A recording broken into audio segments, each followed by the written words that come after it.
deserve. And right now, from the Maharashtra Navnirman Sena, my own favorite party, by the way, is Mr. Yogesh Chile. Yogesh Chile साहब नमस्कार. नमस्कार sir. जय हिंद, जय महाराष्ट्र, जय भवानी, जय शिवाजी. जय भवानी सर. जय शिवाजी, जय भवानी. योगेश चिले साहब, तो आपने वो कर दिया जो एमएनएस जिस चीज के लिए जानी जाती है. अब पूरा महाराष्ट्र जाग गया है. अब भारतीय जनता पार्टी से एक प्रवक्ता थे, वो कहते हैं कि सिर्फ 38 किलोमीटर का एक स्ट्रेच है जिसमें कुछ गड़बड़ है, बाकी सब बिल्कुल ठीक है मुंबई पुणे हाईवे में. योगेश चिले साहब सर, वो अगर दुरुस्त बात कह रहे हैं तो हम चाहेंगे कि एक बार नितिन गडकरी साहब एक छोटी सी गाड़ी लेके, वैगनआर वगैरह लेके पनवेल से निकले और सिंधु दुर्ग तक मुंबई गोवा हाईवे से ट्रेवल करें. अगर वो ट्रेवल कर पाए तो हम मानेंगे 38 किलोमीटर का जो पैच है वो उसी पे कुछ खराबी है जी. उनमें है इतना हिम्मत तो कर ले इतना ट्रेवल जी. तो चिले साहब, राज ठाकरे साहब ने कहा कि एमएनएस का एजिटेशन वो होना चाहिए जो सरकार को हिला दे. तो आज आप लोग ने जबरदस्त तरीके से जिस प्रकार से आपने की है हर चीज, आपके लोगों ने एक तो आंदोलन किया, दूसरा आपने इलीगल जितने टोल नाके थे वो तोड़ डाले, फिर कॉन्ट्रैक्टर के जितने जेसीबी मशीन दिखे रास्ते में कार्यकर्ता ने उसको तोड़ दिया, उसका कांच वाच. ये ठीक, ये रोष है, ये जनता का जो रोष है उसको आपने सड़क पर लेके दिखा दिया, हाईलाइट शोकेस कर दिया कि पीपल आर एंग्री. लोग गुस्से में है कि क्या रोड चल नहीं सकते, जा नहीं सकते, व्हाट फॉर. और तो राज साहब ने जो बोला था, क्या वो चीज टारगेट अचीव हुआ? क्या सरकार उठ गई? आपको लगता है कि सरकार डेफिनेट वी बिलीव दैट सरकार शुड वेक अप. क्या आपके एजिटेशन को आपको लगा, बिकॉज आप भी शायद, आपको भी अरेस्ट किया था, हमको खबर मिला था कि आपके तरफ से कि you have also been arrested. तो ये अरेस्ट करना, हाईलाइट करने के लिए ये ठीक है क्या सरकार का? नहीं, पहली बात तो इसके पहले जो सरकार थी वो भी यही करती थी. आज हम सिर्फ निवेदन देने के लिए एनएचआई के कार्यालय में गए थे तो लगभग 200 पुलिस थे. हमने तो 144 का भंग न हो इसलिए सिर्फ 4 लोग गए थे, फिर भी उन्होंने हमें निवेदन देने नहीं दिया. आप देख सकते हैं 200 लगभग 200 पुलिस थे और 4 लोगों को दबोच रहे थे. तो इस टाइप से जैसे कांग्रेस और राष्ट्रवादी बर्ताव करती थी वही बर्ताव बीजेपी का और शिंदे गट का है. तो इसमें बदलाव कुछ आया नहीं है. हमारे एजुटेशन के वजह से हम आज अभिमान से बोल सकते हैं कि जितने भी कोंकण में मुंबई गोवा हाईवे पे गड्ढे थे वो आज से अभी से भरना शुरू हो गया है. हम चाहेंगे कि गणपति तक एटलीस्ट आप वो जितने भी गड्ढे हैं वो पूरे भर दे, ताकि जो कोंकण वासी है वो गांव जब जाते हैं गणपति में तो वो आराम से जाए, उन्हें उस गड्ढों की तकलीफ ना हो. जी. लेकिन तो, हाँ. जी, लेकिन जहां तक ये पुलिस का प्रश्न है और आपका प्रश्न है, एक चीज तो है, पूरा महाराष्ट्र जाग तो गया है कि भाई ये मुंबई पुणे, ये मुंबई गोवा हाईवे में कुछ गड़बड़ है. अभी तक क्या था, हाँ भाई चलता है, ठीक है, गड्ढे तो हर जगह हैं, हर शहर में हैं, लेकिन जिस प्रकार, जिस सीरियसनेस से, गंभीरता से, जिस उत्साह से आप लोगों ने इस इशू को लिया है, that is amazing. I mean that's what people expect from a political party. Political party से यही अपेक्षा होती है कि वो आपके खुद के व्यक्तिगत विषय जो हैं, जो व्यक्तिगत तौर पर आपकी जिंदगी पर प्रभाव करते हैं, वो ऐसे उठाए. आपको क्या फीडबैक आ रहा है, आप जरा बताएं चिले साहब. सर, ये जो रास्ता है इस पे अभी तक लगभग 15,500 करोड़ रुपया खर्चा किया है, उसके बावजूद ये रास्ता ये लोग बना नहीं पाए हैं. खुद गडकरी साहब ने संसद में कहा था कि मैं खुद गिल्टी फील करता हूं कि ये रास्ता मुझसे बन नहीं पा रहा है और पिछले 17 सालों से कोंकण वासी इसकी वजह से तकलीफ झेल रहे. हम सिर्फ ये चाहते थे कि माननीय राज साहब के माध्यम से इस प्रश्न के बारे में सरकार पे इतना प्रेशर बढ़े, उनको इतना इस आंदोलन का डर लगे कि उस डर के वजह से उन्होंने रास्ते का काम झट से शुरू करना चाहिए था. हमने जो सोचा था, राज साहब ने हमारे बारे में जो सोचा था, हमने वो कर दिखाया है. सरकार पे इतना दबाव बना है कि सरकार ने अभी रास्ता बनाना अभी शुरू किया है. हमारे मंत्री है रविंद्र चौहान, उन्होंने 4 बार इस रास्ते का दौरा किया है. लेकिन हम कहते हैं कि सिर्फ दौरे से क्या होने वाला है। आप दौरा करेंगे, आप नया आश्वासन देंगे, वो नया आश्वासन आपका खुद ही तोड़ेंगे। इसके बगैर अगर रास्ते पे, हमने पहले कहा था उनको, महाराष्ट्र सैनिक को एक तो रास्ते पे उतरने मत दीजिए, और अगर रास्ते पे उतरा हो तो जो भी वो कर रहा है वो करके दीजिए। अगर नहीं करके देंगे कि जो जो कल हुआ है वही हर रोज होगा, हर दिन होगा। चलिए साहब, आप ये बताएं कि मन से करीबन 18-20 जगहों पर किया है, आप लोग सिर्फ 4-5 लोग थे और 100-200 पुलिसकर्मी एकदम आप लोगों को घेराव करके जिस प्रकार से वैंडला, जिस प्रकार से आप पे अटैक, ये तो आप 4 लोग थे और उनके 100-200 लोग थे जो पुलिस के फोर्स। तो ये कहां पर ये आंदोलन हो गया 18-20 जगह पे, और आपका आंदोलन कहां पर था, और ये पुलिस क्या और भी ढंग अच्छे तरीके से इस चीज को हैंडल कर सकता था?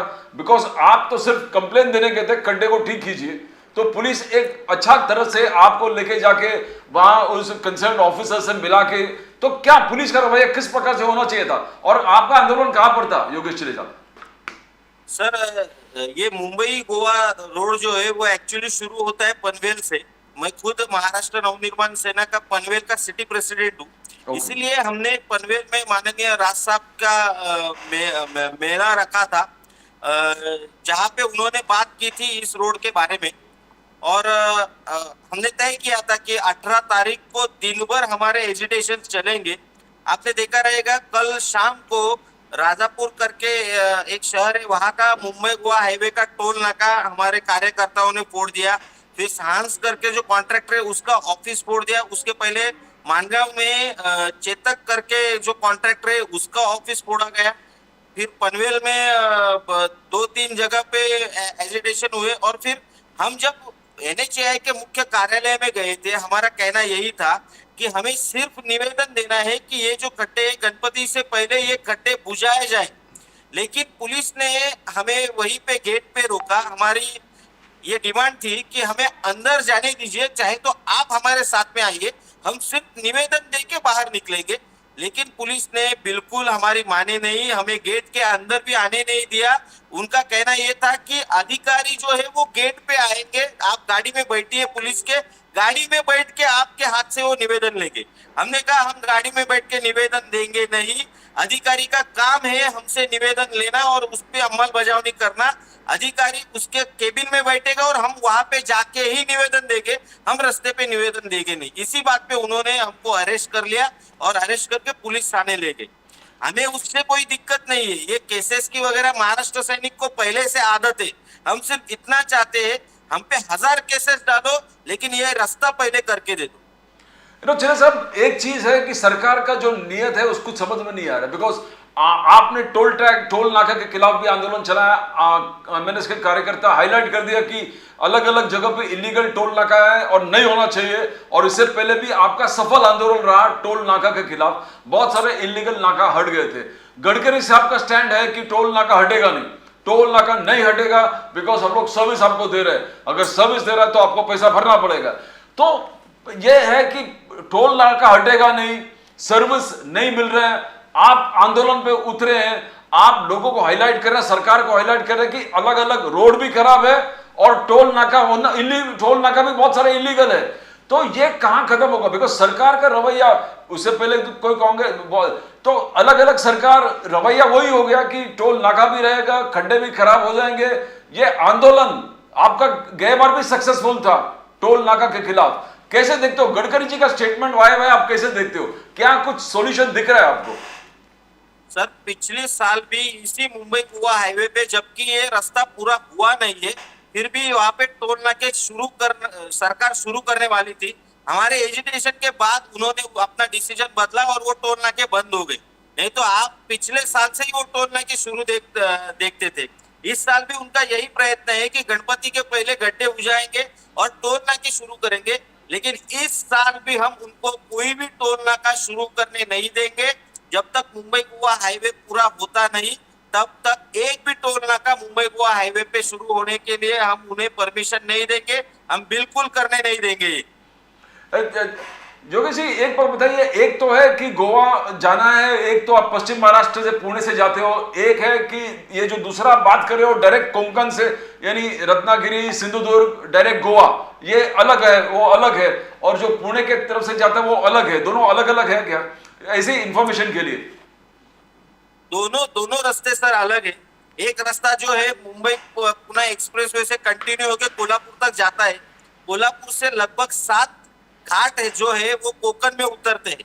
लेकिन होता क्या है, अगर हम कोल्हापुर से कोकण में जाएंगे तो लगभग 100-125 किलोमीटर का डिस्टेंस बढ़ जाता है, जिस वजह से लोगों को ज्यादा खर्चा होता है।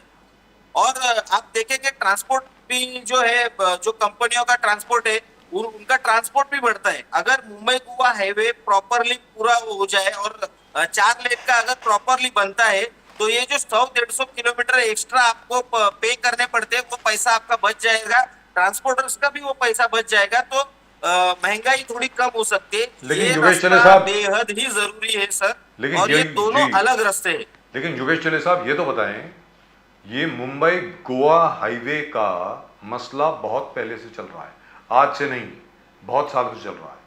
आखिरकार क्यों नहीं इसको पूरा करना चाहते और अच्छी तरीके से क्यों नहीं पूरा करना चाहते? भाई देखिए, गड्ढे हैं, सबको दिख रहा है, हर जगह पे हर एक को दिख रहा है, और 4 लेन हाईवे बननी चाहिए, ये तो 15 साल पहले की डिमांड है कि बननी चाहिए, तो वो पूरी क्यों नहीं हो रही है? क्या वजह क्या है इसके पीछे? मतलब क्या कोई कंस्पिरेसी है, क्या है? मतलब मेरी समझ के बाहर है सर। अभी जो मैं आपको कहूंगा शायद दूसरा कोई आपको बताएगा नहीं। ये जो भी हुआ है मुंबई गोवा हाईवे का, ये इसके 2 पैकेज है। एक पैकेज है पनवेल से इंदापुर तक और दूसरा पैकेज है इंदापुर से सिंधुदुर्ग तक यानी सावंतवाड़ी तक। अभी जो पहला पैकेज था सर, वो अभी भी नेशनल हाईवे अथॉरिटी ही देख रही है। उन्होंने सबसे बड़ा जो प्रॉब्लम किया है वो ये कि जगह पूरी तरीके से एक्वायर नहीं की। आप जगह एक्वायर नहीं करेंगे और कॉन्ट्रैक्टर को बोलेंगे रास्ता बनाओ, तो आप पे कोर्ट केसेस होंगे, और जब कोर्ट केसेस होते हैं और रास्ते का काम बंद हो जाता है, वो बेचारा कॉन्ट्रैक्टर बाहर से पैसा उठाता है बैंक से, उसका बैच बढ़ते जाता है। सुप्रीम करके एक कंपनी थी जिसने इसका टेंडर लिया था, वो बेचारे को लगभग 300 से 400 करोड़ सिर्फ इंटरेस्ट भरना है अभी बैंक का, इनके गलत पॉलिसी की वजह से। अभी जो दूसरा पैच है, वो दूसरा पैच महाराष्ट्र सरकार का जो पीडब्ल्यूडी विभाग है वो कर रहे हैं। उन्होंने एग्रीमेंट में क्या किया है कि कॉन्ट्रैक्टर जो उन्होंने तय किए है, उसी कॉन्ट्रैक्टर ने रोड डिजाइनर लेने खुद के, उसी कॉन्ट्रैक्टर ने तय करना है कि मैं इस काम के लिए मटेरियल कौन सा यूज करूंगा। अभी आप सोचिए सर, मुझे अगर कॉन्ट्रैक्ट मिला है और मुझे ही अथॉरिटी है कि रोड का डिजाइन कैसा चाहिए और मटेरियल कैसा यूज करना है, तो ऑब्वियसली मैं मेरा फायदा देखूंगा, ना कि सरकार का फायदा देखूंगा। तो मुझे जहां पे खर्चा कम आता है उस टाइप का मटेरियल मैं वहां पे यूज कर रहा हूँ। मुझे लगता है कि यहाँ पे कऊ की जरूरत है रास्ते में, लेकिन मेरा खर्चा बढ़ेगा, मैं वहां पे कऊ नहीं दे रहा हूँ, मैं सीधा रोड बना। कोकण में ऐसा नहीं चलेगा सर। यहाँ की डेमोग्राफी जो है वो डेमोग्राफी के हिसाब से ही आपको रोड का डिजाइन करना चाहिए। जबकि इनके जो रोड डिजाइन है ना सर, डिजाइनर जो है वो कॉलेज के लड़के हैं। मेरा चैलेंज है, अगर सरकार ये कॉन्ट्रैक्टर ने जो रोड डिजाइनर रखे हैं उनका क्वालिफिकेशन निकालेंगे तो उनको पता चलेगा ये सब कॉलेज के लड़के जिनका अभी तक कॉलेज पूरा हुआ नहीं है, उनसे रोड डिजाइन करके लिए। लेकिन योगेश चले साहब, ये तो इसमें तो मुझे कोई स्कैम की बू आ रही है, ये क्या मतलब हुआ? सर बड़ा स्कैम है ये। मैंने खुद मेरी टीम लेके 3 दिन का दौरा किया था। मेरी टीम में कॉन्ट्रैक्टर था, मेरी टीम में एक अच्छा रोड डिजाइनर था जो नेशनल हाईवे के रोड बनाता है, नेशनल हाईवे के रोड डिजाइन करता है। मेरे टीम में एक सिविल इंजीनियर था।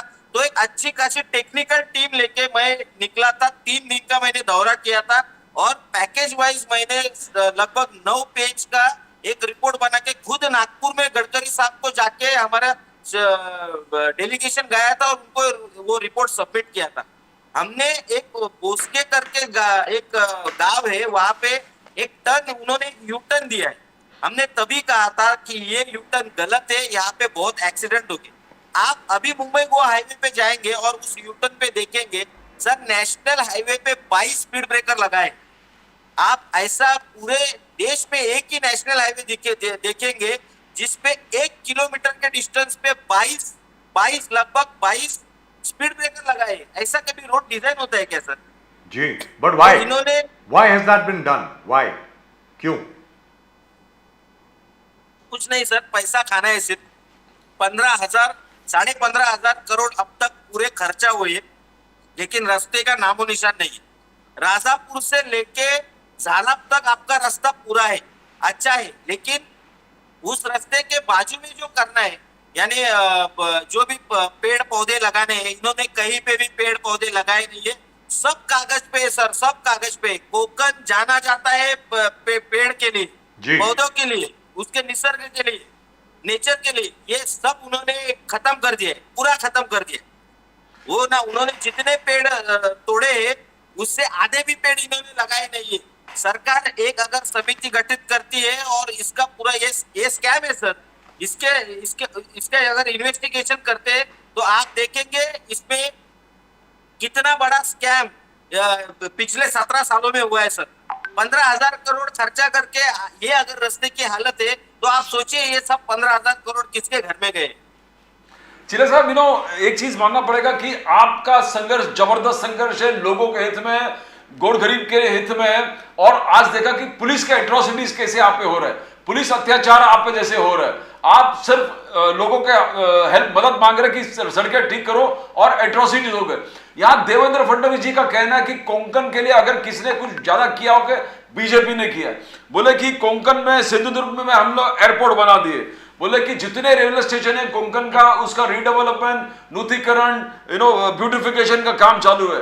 बोले कोंकण में हमने ये काजू का बोर्ड बनाया कि वहां के लोगों को मदद मिले, काजू बिकॉज बहुत कोंकण में बनता है। और वंदे भारत हमने एस्टेब्लिश कर दिया, वंदे भारत कोंकण में ट्रांसपोर्टेशन, कम्युनिकेशन और बिजनेस सब चीज बढ़ गया इस चीज के। तो ये क्या देवेंद्र फडणवीस जी का कहना सही है? क्या ये सरकार ने बहुत चीज की है कोंकण के लिए डेवलपमेंट के हिसाब से? सर, महाराष्ट्र में देवेंद्र फडणवीस जी को गाजर सरकार कहा जाता है, वो इसीलिए कहा जाता है। मैं आपको अभी फैक्ट बताता हूँ। वो जो सिंधुदुर्ग के चिपी एयरपोर्ट का बोल रहे हैं, चिपी एयरपोर्ट से 10 किलोमीटर पे गोवा में अभी एयरपोर्ट बन रहा है, जहाँ पे दिन में 20 या 30 फ्लाइट्स उड़ती है। चिपी एयरपोर्ट पे सिर्फ एक फ्लाइट आती है दिन में, वो भी पुरानी फ्लाइट है, जो जब उड़ती है तो फटफट करती है और लगता है कभी भी गिर सकती है। तो ये डेवलपमेंट नहीं क्या सर? ये सब फैक्ट ये लोग ये जनता को बताती नहीं है। इन्होंने काजू के लिए किया बोल रहे हैं, काजू के लिए इनके पास एक तो जब भी फार्मर जाता है हमें कुछ दे दो, इनके कागजात इतने देने पड़ते हैं कि वो बोलता है भाई तुम्हारा जो भी योजना है, स्कीम है, तुम्हारे पास रखो, हमें कुछ नहीं चाहिए। इतना पेपर्स ये लोग मांगते हैं। तो ये कोई भी स्कीम सरकार की जनता के पास पहुंचती नहीं। डेवलपमेंट के बारे में ये जो बोल रहे हैं ना, अगर ये डेवलपमेंट में इतने माहिर है तो गडकरी जो है वो रास्ते के बारे में, कोकण गोवा महामार्ग के बारे में संसद में रोते नहीं थे। गडकरी साहब रो रहे हैं, गिल्टी फील कर रहे हैं। ये किस कोकण में किस डेवलपमेंट की बात करें? और जब तक रास्ता बराबर नहीं होता तो आप डेवलपमेंट कर ही नहीं सकते सर, आपके पास रास्ता ही नहीं है। हमारे कोकण के जो लड़के हैं सब मुझे बहुत बेहद दुख होता है जब मैं मेरे गांव में जाता हूँ ना सर, हर घर को ताला लगा है, हर घर को ताला, क्योंकि उनको वहां पे जॉब्स नहीं है, उनको वहां पे कोई बिजनेस नहीं कर सकते, उनको नौकरी के लिए मुंबई में या पुणे में आना पड़ता है। अपने घर पे माँ बाप जो है उनके, सिर्फ माँ बाप घर पे रहते हैं, बाकी सभी बच्चे मुंबई में आते हैं। ये हालत है कोकण की। ये लोग डेवलपमेंट की बात कर रहे हैं सर। एक दिन, सिर्फ एक दिन अगर फडणवीस साहब मेरे साथ घूमेंगे ना कोकण में, मैं उनको जो असली कोकण है वो दिखा दूंगा। उनके कार्यकर्ता शायद उनको एयरपोर्ट पे अब आगे क्या सर? वो गोवा के। योगेश चिल्ले साहब, आपको मालूम है वो होने वाला नहीं है। देवेंद्र फडणवीस जी आपके साथ जाएंगे नहीं, आपको मालूम है। और अगर चले गए, क्योंकि वो सच्चाई नहीं जानना चाहते सर। और अगर चले गए तो बड़ी अच्छी बात है। We will be the first people to congratulate him. और आपके साथ हम लोग चलेंगे अपनी कैमरा टीम लेकर के, ये देखने के लिए कि भाई देवेंद्र फडणवीस जी क्या करते हैं। अब आगे क्या सर, राज ठाकरे साहब की अब आगे क्या प्लान है मुंबई गोवा हाईवे को लेके? सर, जब तक मुंबई गोवा एटलीस्ट मुंबई गोवा हाईवे के गड्ढे पूरे तरीके से पूछते नहीं और लोगों को कम तकलीफ हो, हमें मालूम है ये गणपति तक कोई रास्ता बना नहीं सकते, एकदम स्पष्ट बोला जाए तो इनकी औकात नहीं है गणपति तक रास्ता बनाने की। जो 17 साल में नहीं कर सकते वो 17 दिन में बिल्कुल नहीं कर सकते, लेकिन लोगों की तकलीफ जितनी कम हो सके उतनी अगर वे कम कर देंगे तो भी हम मानेंगे। इसके बाद भी ये एजिटेशन शुरू रहेगा। इसके बाद जो एजिटेशन होगा वो पूरी तरीके से हमें कोई हम फेमस है मराठी में जिसे कहते हैं खड़खटाक, उसके लिए हम फेमस है, लेकिन इसके आगे हम खड़खटाक नहीं करेंगे। जो भी डेमोक्रेसी का वे है उसी वे से हम जाएंगे। देखते खड़खटाक से जितना दबाव बनाना था, प्रेशर बनाना था, बनाया है। अभी रास्ते पे चल के हम प्रेशर बनाएंगे इन पे। Right, thank you so much sir, thank you very much Yogesh चले साहब, जबरदस्त काम किया आपने। जबरदस्त काम किया आप लोगों ने। आप सब लोगों को मुबारकबाद। स्टेट को पूरे जगा दिया आपने कि भाई ये मुंबई गोवा हाईवे क्या है, ये गड्ढे हैं या हाईवे है, और ये 15,500 करोड़ रुपए गए कहाँ हैं। ये तो बहुत बड़ा सवाल है साहब कि 15,500 करोड़ में और सिर्फ गड्ढे दिख रहे हैं हाईवे पे, तो जरा अजीब लगता है। और सर अभी एमएनएस जी। की वजह से हर व्यक्ति चंद्रायन का कॉस्ट और अपने हाईवे का कॉस्ट जी। कंपेयर करने लगे बोले कि चंद्रायन तो जी। ऐसे इतने मेमेज बने हैं सर कि चांद्रयान के लिए 400 करोड़ खर्चा हुआ है और हमारे मुंबई गोवा हाईवे के लिए 15,000 करोड़ खर्चा। 15.5 सर, 556 को मत 15,500 करोड़ भूलिए सर। सर, 556 बहुत होता है तो सर, हम लोग भूलिएगा नहीं। चंद्रायन भी भेज दे सस्ता पड़ेगा और लोगों एक को। चांद्रयान बन सकता है उसमें। जी जी, बिल्कुल दुरुस्त बात है। Thank you so much Yogesh चले साहब, नमस्कार, जय हिंद, जय महाराष्ट्र, जय जय भवानी, हिंद, जय महाराष्ट्र सर। प्रदीप जी जय की वंदे मातरम। वंदे वंदे मातरम। Thank you so much sir. Fantastic work. Well, so everybody's woken up, at least